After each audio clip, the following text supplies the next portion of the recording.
사업을 하다가 망해가지고 우리 가족이 고생을 했죠. 저도 군대에서 제대하니까 설 땅이 없어졌어요. 그래가지고 한 6개월 배를 타다가 안 되겠다 생각을 해서 신학을 하기로 결단을 하고 이제 제가 그 쓴 책에 보면 어째서 신학을 하게 되었는지 그 동기도 나와 있는데요. 그런데 서울에 올라왔는데 뭐 어떻게 살 길이 없어. 그래가지고 교회 어느 집사님이 회사 수의직으로 취직을 시켜준다고 해서 이력서를 냈는데 얼마 왜 그러는 거예요. 그것도 빽이 있는 사람이 들어갔다고 안 됐다고 그렇게 얘기를 해요. 갈 길이 막막하고 어떻게 해야 될지 진로가 막힌 거예요.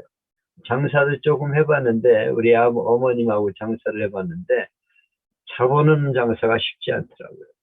그래서 어느 분이 소개를 해가지고 계몽사라는 출판사 영업사원으로 들어가 활동을 합니다.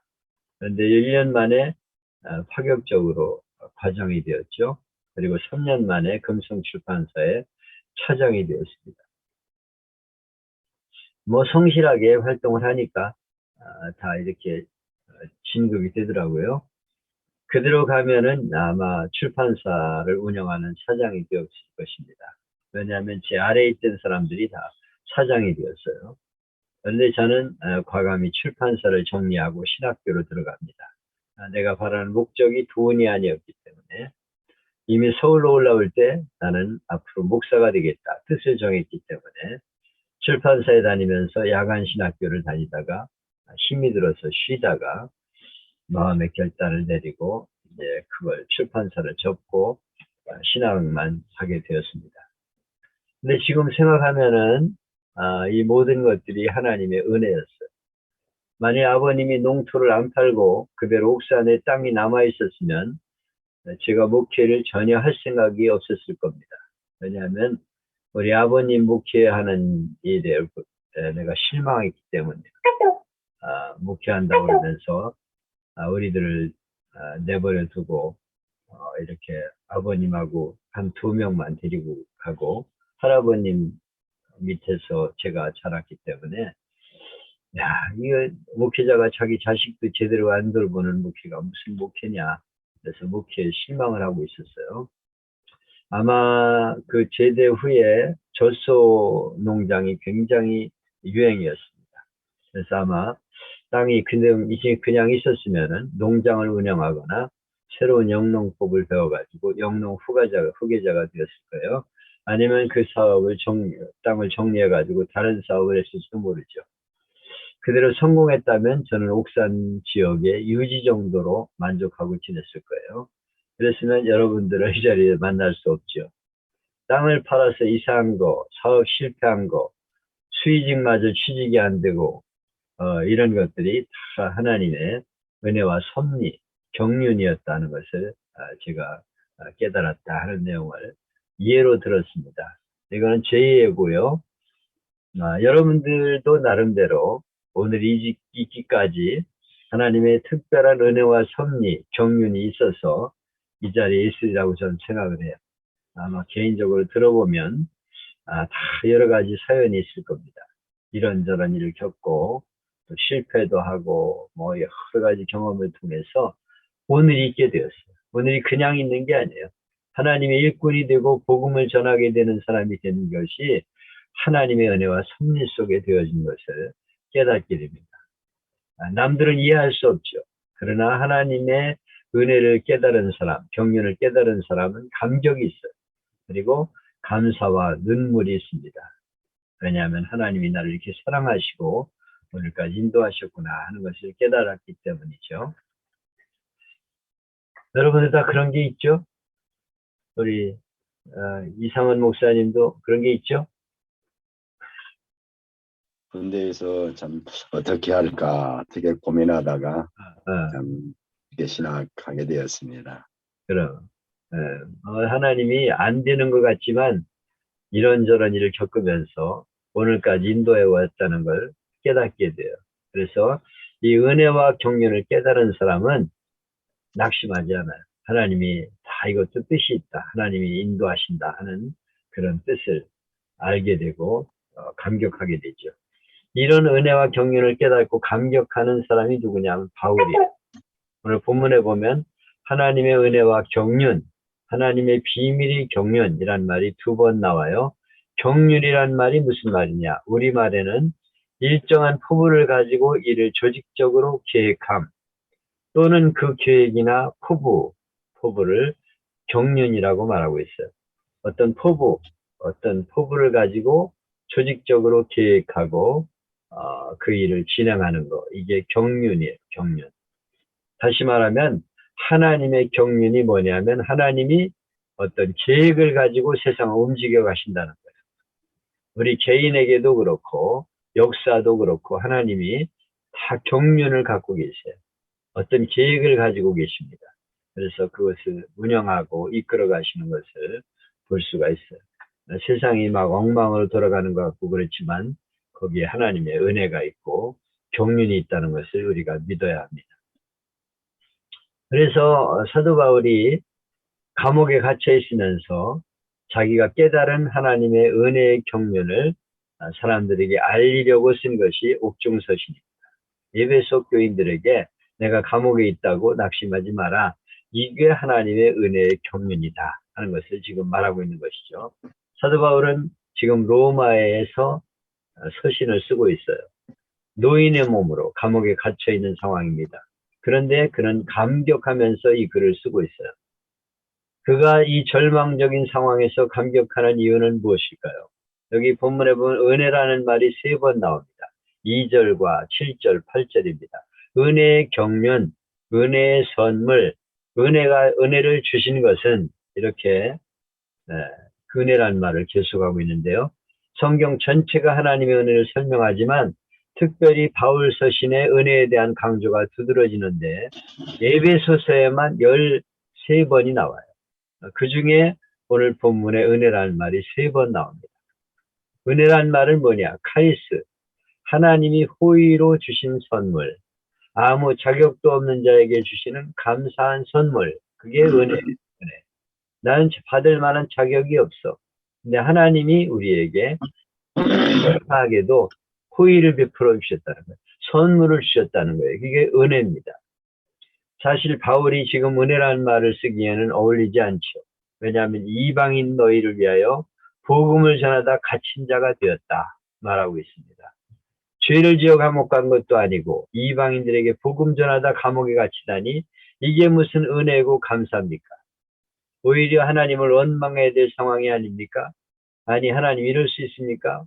원망하며 불평해야 될 상황이죠. 근데 은혜를 받았다 이렇게 말하니 꼭 미친 사람 같아요. 사실 하나님의 은혜는 알지 못하는 사람에게는 미친 짓처럼 여겨집니다. 아니 저게 무슨 은혜냐 이렇게 말하죠. 그런데 은혜를 깨달은 사람은 자기 나름의 그 감격이 있어요. 근데 바울이 말하는 은혜는 뭘 말하는 것일까? 여기 보면 1절로 6절을 보면은 복음의 비밀을 깨닫게 된 게 은혜라는 거예요. 여기 3절에 보면 계시로 내게 비밀을 알게 하시는 것은 그렇게 말하고 있습니다. 계시라는 말은 아포카르피스라는 말로 숨은 것을 나타낸다 그런 뜻이에요. 신부의 얼굴을 옛날에는 가렸어요. 그러다가 신부 얼굴을 면사포를 벗길 때 신부가 얼굴이 어떻게 생겼는가 나타납니다. 옛날 우리 어렸을 적에도 신부 얼굴을 가렸어요. 그리고 나중에 결혼식장에서 신부의 얼굴을 면사포를 이렇게 벗기면 사람의 얼굴을 볼 수가 있었어요. 바로 그 뜻입니다. 하나님 나라의 비밀, 천국의 비밀을 감춰져 있던 비밀을 나타내 보여주셨다는 거예요. 하나님의 그 비밀을 알게 해주셨다는 것입니다. 하나님께서 복음의 비밀을 내게 알게 해주셨다. 이게 은혜다. 이렇게 말하고 있습니다. 행복은 소유가 아니고 깨달음입니다. 진리라는 것은 감추어진 자에게는 영원한 비밀이죠. 몰라요. 하나님의 비밀이 뭔지를 모릅니다. 그러나 멸망받을 자는 죽을 때까지 깨닫지 못해요. 하나님, 어떻게 하나님이 나를 사랑하셨는가? 이걸 깨닫지를 못해요. 그런데 이 귀한 것을 깨닫게 해주셨어요. 영적인 눈을 떠서 보게 하셨어요. 이게 얼마나 큰 은혜라는 것입니다. 하나님이 계시의 영을 주셔서 예수님을 알게 하시고 십자가를 통해서 죄 사함을 얻게 하시고 믿음으로 구원받게 하셨다. 이게 얼마나 감사한 일인지 몰라요. 내가 예수를 믿은 게 아니고요. 성령께서 계시의 영을 주셔서 예수님을 믿게 하셨어요. 죄 사함을 얻게 하시고 영원한 나라에 들어가게 하셨습니다. 이게 깨달으면 어마어마한 감격이죠. 사도 바울은 한때 몰라서 교회를 핍박했고 예수 믿는 사람을 죽이려고 다메섹까지 쫓아갔어요.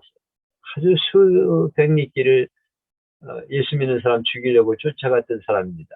근데 하나님이 눈을 떠서 예수님을 보게 하시고 천국 비밀을 알게 하시고 복음을 전하는 자로 삼아주시니 얼마나 큰 은혜냐는 거지. 사도 바울 같은 악질이 없어요. 그래 예수 믿는 사람 도망갔는데 거기까지 왜 쫓아가서 죽이려고 갑니까? 아주 악질 중에 상악질이죠. 근데 하나님이 그를 부르셨어요. 사울아 사울아. 하늘에서 강력한 빛이 비치면서 주여 누구십니까?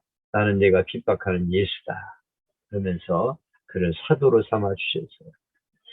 눈을 떠서 예수를 보게 하시고 천국 비밀을 알게 하시고 복음을 전하는 자로 삼아 주셨다는 게 얼마나 큰 은혜냐. 그 놀라운 비밀을 깨닫게 하시는 은혜를 감사하고 있습니다. 이 천국의 비밀은 은혜 받은 사람만이 알아요. 그래서 우리가 부르는 노래 찬양 중에 우리 서로 받은 그 기쁨은 알 사람이 없도다. 그런 찬양이 있죠. 우리 서로 받은 그 기쁨은 알 사람이 없도다. 이 찬양을 조용히 부르면요 눈물이 나요. 얼마나 감사한가. 하나님이 이 은혜를 깨닫게 해주시니 얼마나 감사한가. 여러분은 무엇을 하나님의 은혜로 생각하십니까? 돈을 많이 버는 것입니까? 명예를 얻는 것입니까? 출세하는 것입니까? 물론 그것도 하나님의 은혜죠. 대부분 간증하라고 그러면은 돈을 많이 벌었다, 명예를 얻게 되었다, 출세했다 이런 얘기를 하고 있는데요. 가장 큰 은혜는 뭐냐면 가려진 눈을 열게 하시고 막혀진 귀를 열게 하시고 복음의 비밀을 알게 하신 거. 이게 가장 큰 은혜다. 천국과 지옥이 어딘 뭔지도 모르고 죄악된 세상을 방황하던 나를 부르시고 영원한 나라를 바라보게 하신 것이 은혜죠. 죄악된 세상을 방황하다가 천국도 지옥도 나는 몰랐네. 고집대로 영죽을 험한 세상이 왜 그리 더러운지 이제 아네. 불 속이라도 들어가서 세상에 널리 전하리 주의 사랑을. 바울이 발견한 복음의 비밀을 깨닫게 되었음을 감사하면서 우리도 세상에 널리 복음을 전하리가 되어야겠다 하는 내용입니다. 둘째로 뭐가 은혜냐? 일꾼이 되게 하신 것이 은혜라는 거예요. 7절로 12절. 바울은 복음을 위하여 일하는 일꾼이 되게 한 것을 선물로 받았다. 그래서 복음을 위해 일하게 하신 크신 은혜를 감사하고 있어요. 여러분은 복음을 전하는 일꾼이 된 것을 감사하시죠? 감사하십니까? 세상적으로 말하면 돈 많이 벌었을 텐데 이렇게 주의 종이 돼가지고 돈도 많이 못 벌고 고생도 많이 하고 있는데 뭐가 은혜인가 생각하지만은 이 하나님의 은혜를 깨달은 사람은 오늘 내가 복음을 위해 일할 수 있는 일꾼이 되었다는 게 감사한 거예요. 우리는 생각하기를 재물 생기든가 지위가 높아지든가 출세를 하면 큰 복인 줄 알고 또 일거리가 있는 것을 복이라고 생각하지 못해요. 가끔 일하는 것을 불평하면서 피곤해 죽겠다 이렇게 말하는 사람이 있어요. 그리고 틈만 있으면 쉬는 일에 힘씁니다. 그러나 일할 수 있음에 감사하며 열심히 일을 해야 되죠. 이제 조금만 있으면 푹 쉴 때가 오게 되죠. 어두운 밤 시들이 내 직분 지켜서 찬이슬 맺힐 때 즉시 일어나. 해도나 아침부터 힘써서 일하라. 일할 수 없는 밤이 속히 오리라. 언제나 우리가 시간이 많이 있을 것 같지만 참 얼마나 빠른 세월인지 몰라요. 작년 한 해가 휘딱 지나갔습니다.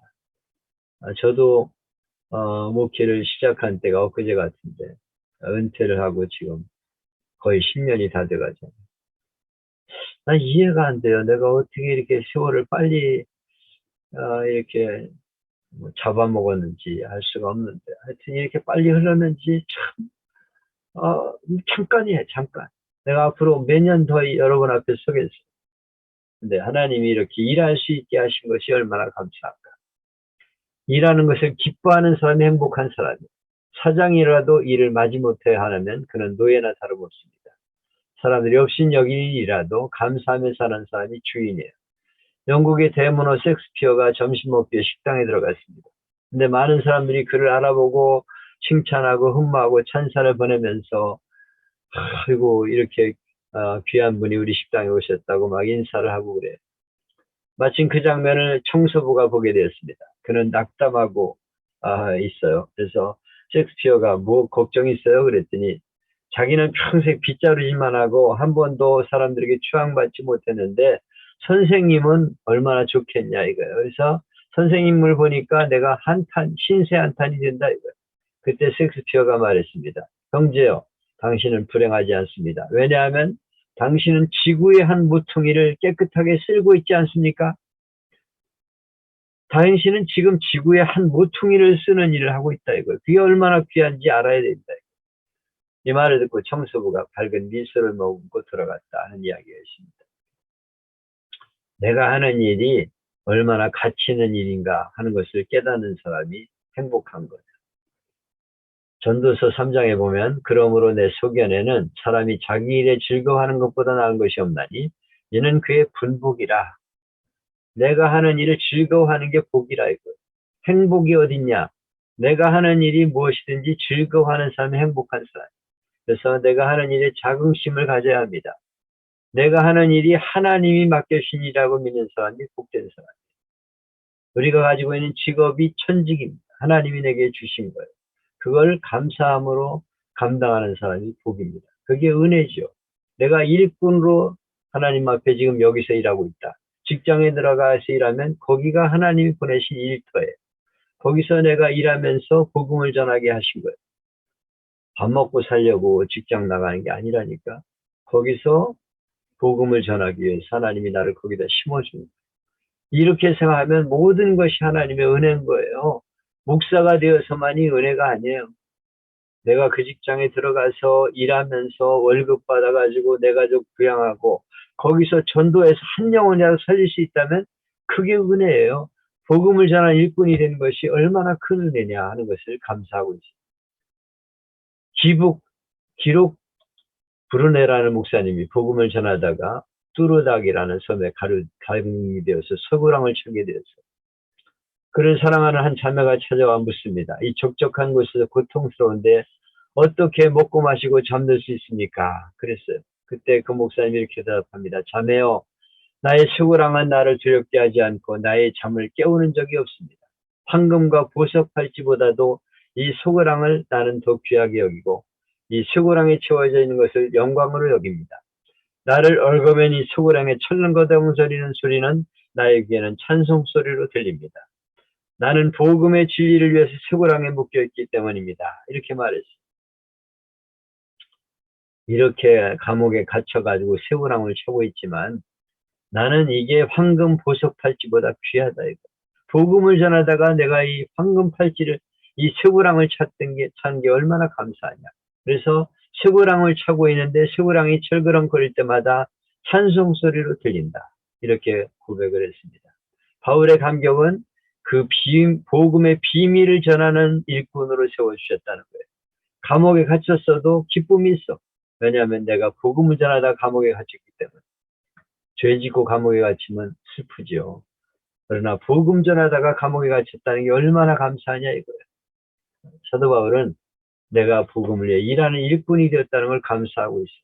우리 성도들도 내가 가지고 있는 직장, 나가는 직장, 거기가 내가 복음을 전하는 장소라고 생각하면 감격이 되는 거예요. 하나님이 나를 오늘도 이 직장에 나와서 일하게 하시고 여기서 돈을 벌어 가족들을 부양하면서 친구에게 전도하고 동료에게 전도하게 하셨구나. 복음의 일꾼으로 나를 여기에 세우셨구나. 그렇게 생각할 때 우리가 살아가는 현장이 감격이 되는 것이죠. 감사가 되는 것이죠. 그래서 우리 성도들에게 내가 가지고 있는 직업에 대해서 복음의 일꾼으로 생각하며 감사할 수 있는 그런 마음을 심어줘야 합니다. 내가 어쩌다가 이런 직장에 들어왔나 이렇게 생각하면 안 돼요. 내가 어디가 일을 하든지 거기가 내가 주를 위해 일하는 복음의 일꾼이 된 장소라는 생각을 심어줘야 합니다. 확실하게 심어줘야 돼요. 그래서 내가 아파트 살면 그 아파트 전도하라고 날 거기 살게 한 거고, 직장에 들어가게 한 것도 나를 거기 들어가서 복음 전하라고 하게 한 거고, 장사하는 것도 전도하라고 장사하게 하신 거예요. 그래서 기회만 있으면 복음 전에 생명 살리는 일에 우리가 나서는 성도가 될 때 감격하게 되는 것이죠. 모든 성도 중에 지극히 작은 자보다 더 작은 나에게 이 은혜를 주신 것은 측량할 수 없는 그리스도의 풍성을 이방인에게 전하게 하시고, 성도 중에 지극히 작은 자보다 더 작은 자, 이 사도 바울은 자기가 얼마나 부족한 사람인가를 깨달아요. 성도 중에 지극히 작은 자보다 더 작은 나에게 은혜를 주셨다는 거예요. 그래서 측량할 수 없는 그리스도의 풍성한 은혜를 이방인에게 전하게 하셨대요. 하나님을 모르는 이방인들, 멸망을 당해 지옥을 갈 영혼들에게 복음을 전하기 위해 나 같은 부족한 사람을 써주셨다는 거예요. 이게 얼마나 감사하냐고 지금 감격하고 있어요. 일하면서도 은혜를 모르는 건 교만한 마음 때문입니다. 죄인 중에 죄인인 나, 참으로 부족한 나를 하나님 일꾼으로 삼으셨다고 생각할 때 작은 일에 충성할 수 있어요. 오늘 내가 일하는 것을 하나님의 은혜로 여기고 있는가?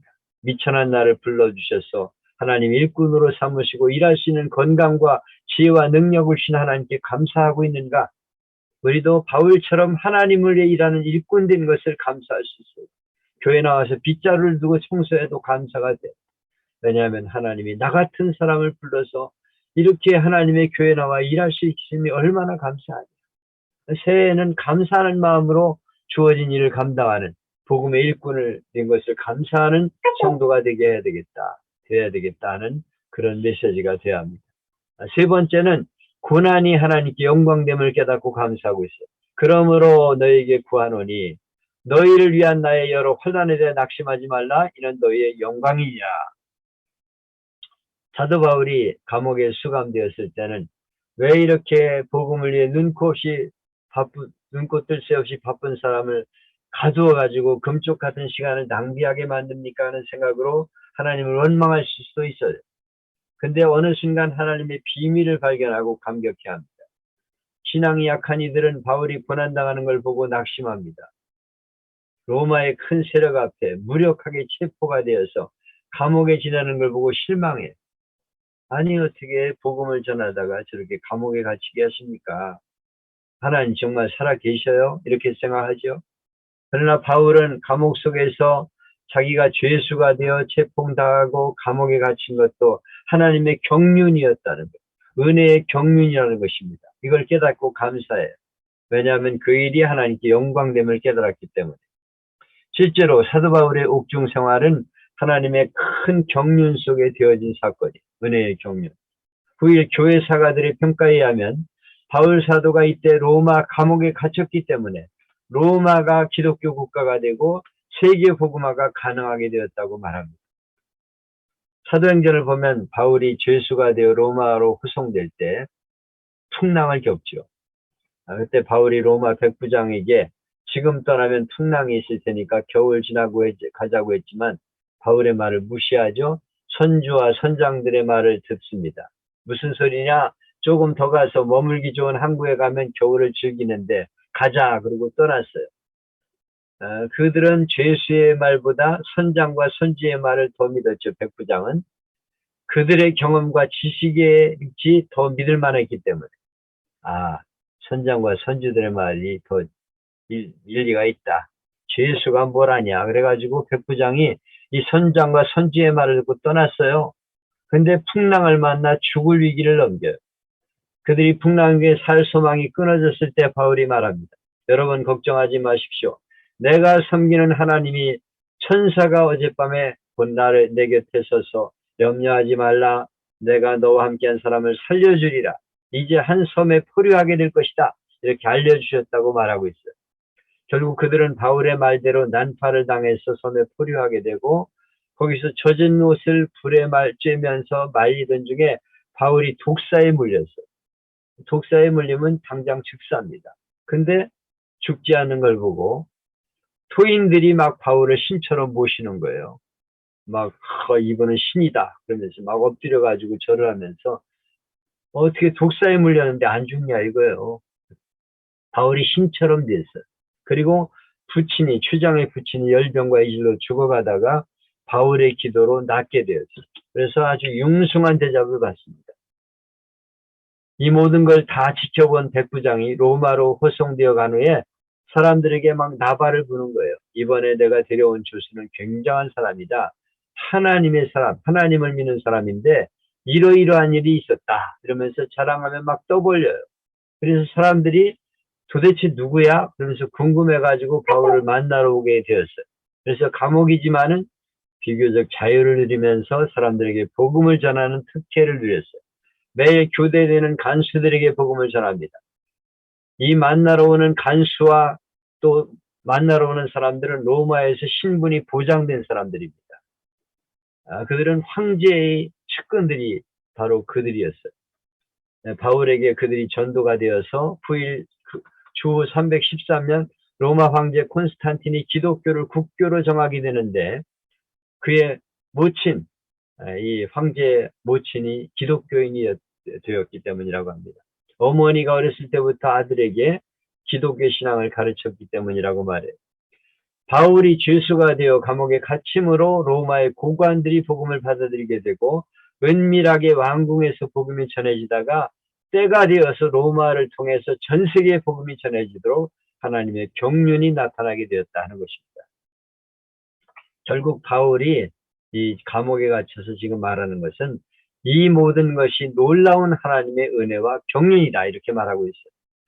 내가 환난을 당하나 환난을 통해서 영광을 받으시는 하나님이라 이렇게 하나님 은혜를 감사하고 있는 것입니다. 바울이 믿는 것은 하나님의 은혜와 섭리예요. 우발적 사건이 아니라는 거예요. 모두가 하나님의 섭리와 은혜로운 경륜 속에서 되어진 일이다. 그렇게 사도 바울은 말하고 있습니다. 하나님의 사람에게는 우연이 없어요. 기쁨도 슬픔도 환난도 영광도 다 은혜로운 경륜 속에 포함되어 있다는 것을 우리가 믿어야 합니다. 이한규 목사님이라는 분의 설교에 나오는 이야기인데요. 목회자들 만나 교제하는 중에 한 분 목사님이 이런 얘기를 하는 거예요. 2년 전에 그분이 교회에 부임했더니 교회에 아픔이 있어서 많은 성도들이 다 나갔어요. 그러니까 교회가 완전히 파산되는 상태에 부임한 거죠. 그래서 성도들을 찾아가 신방을 하다가 수지에 사는 집사님을 찾아갔더니 마음을 안 열어.